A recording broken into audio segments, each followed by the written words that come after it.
negative, positive. Conceptually, positive would tonify and negative might sedate.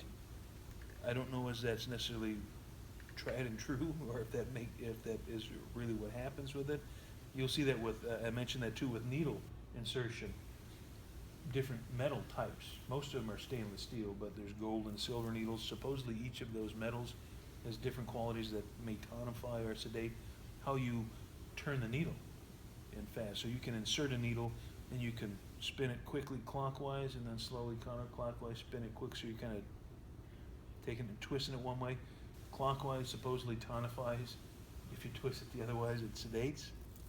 Maybe, maybe not. It's possible. Others are, so what's the other way we talked about tonifying or sedating? Or draining energy, or kind of making energy kind of come to the surface. On the computer. And it has to do with point, with the button up, that's just locating the point. If you want to actually treat it, just push it in and that will stimulate it. So this, when we're using the patient, you can use this without the handheld, just by touching the patient. This is much easier. Just have the patient hold on to this. There, the ground. And there's actually grounds on here that you can use too. But the way I'm going to use it, so we're just going to turn it on. We'll use fairly low setting here. And we'll just, so we'll find it. So remember the lung channel. This is how many soon? From 8. 8 soon. And the lung channel starts where? So go 4 and then half. Yep, so it's 6 soon, which is, so this is about half. We'll go half of that again. And just inferior to that, you should be right on the coracoid process. This is right there. So this is lung 2. Let's see if we can get that to make some noise. You got it. Felt it. It shouldn't actually be treating yet. It should be making noise too.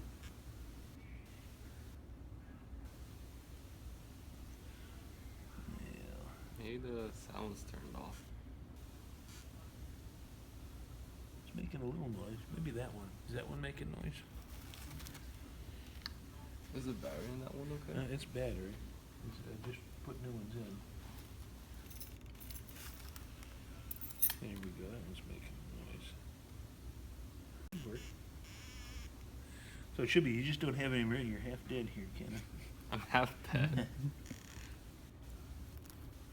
We can turn up the sensitivity. I'm gonna bite you.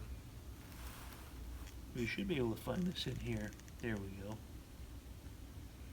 And again, it's in that fossa clavicularis, they call it. So it's kind of down in here. Just feel for that. Feel for the coracoid and go inferior. That's lung 1.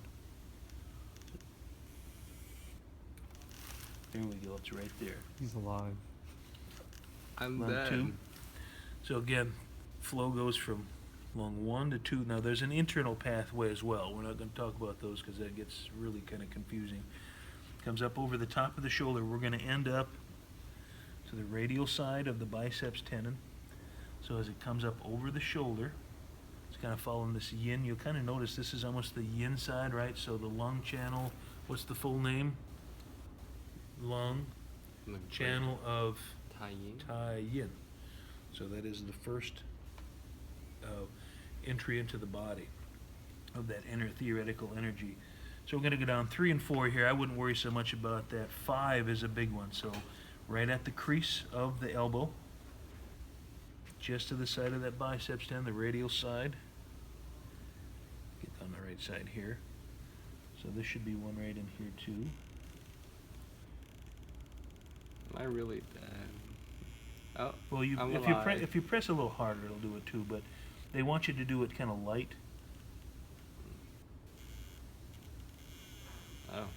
So some of these, so this is a big one you use. The other one, so again, it follows down here. It's going to end up at the thumb. There's an important point here. This is going to be lung 9. But lung 7 is also, there's kind of a shortcut way to find this. If you take your hand, so lung 7, I didn't talk about the shortcut, so it's on that radial styloid. If you just take your hand and put it right in, it's going to end up right on lung 7. He says better for the patient to do it, right? Well, although you have to have your, actually, yeah, you can do it that way. So with the wrist straight, put your hand down. That's a shortcut for finding large intestine 7, or lung 7. So 5, 7. The other one I want you to know, 9. Remember, 10 is halfway between the red and the white skin. So there's usually a little intense. Remember what I said this one was used for? Okay, go ahead. Cough. Oh. Sore cough and sore throat. So the nice thing with these is I'll turn the intensity down, but we'll take, so that was lung channel. Those are the ones I need. So what you guys should be remembering, hopefully, order of the channel, where it starts. So lung 1 goes all the way down. Here's 11 points. It ends up on the distal, the thumbnail point, 1 soon out, right? So that's just, it should be right there. Then the lung channel, if you do this, this will help you remember the placement where the lung or large intestine channel, because it starts right at the nail bed. Right? Goes up here. Lung 4, or large intestine 4 is the other big one. Shortcut for this, have the patient's thumb, should be right on the top of that mound. So again, the crease, we're looking for that piece. Web out. Put that there, and then it should roll right up onto it. So it's kind of in the middle there. This one will stimulate, and you kind of get a feel for this.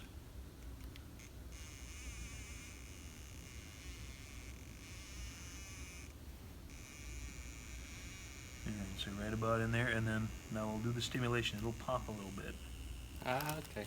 Alright, you feel that? You can actually place this, if you get on this one, you'll actually feel it kind of pop down into your, you guys play with that. The other, so you need to remember elbow and knee, wrist and ankle, and then the first 3 points of each of the ratings, which is why you need. So how many total points? So we had 11 on the lung. Comes up, down, thumb, index, boom, up kind of the radial. 11, it's a big one right at the crease, halfway between the end of the crease and the epicondyle. That's large intestine. That's a big one that you'll use. Remember, 14, 13, or 12 is kind of back here. 1 soon back. It's almost at the back of that triceps. The 12, 13, and 14 are kind of up the middle. You're not going to use much. 15 is another big one. 15 and 16 are big for shoulder. 16 is right through the top. There's that little, so the collarbone and the spine of the scapula, just right in between there. That's 16. Remember, 15 was with the arm abducted between the, so push up. It's in the dimple between the anterior and middle deltoid. So it's right there. That's a big one. 17, 18, 18's on level here. Remember, 18 is in the middle of the 2 heads. 17 is 1 soon, but more on the, again, I think this is right where the transverse cervical nerve kind of comes out. Then they'll do nerve blocks in here. 19 is up here, just under there. And then 20 is in the nasolabial groove right on the other side. So 19 is about right here. And then 20, again, it crosses over. And that one gives a pretty strong signal. That one's excellent for sinus congestion. Even just, and again, you don't have to stimulate.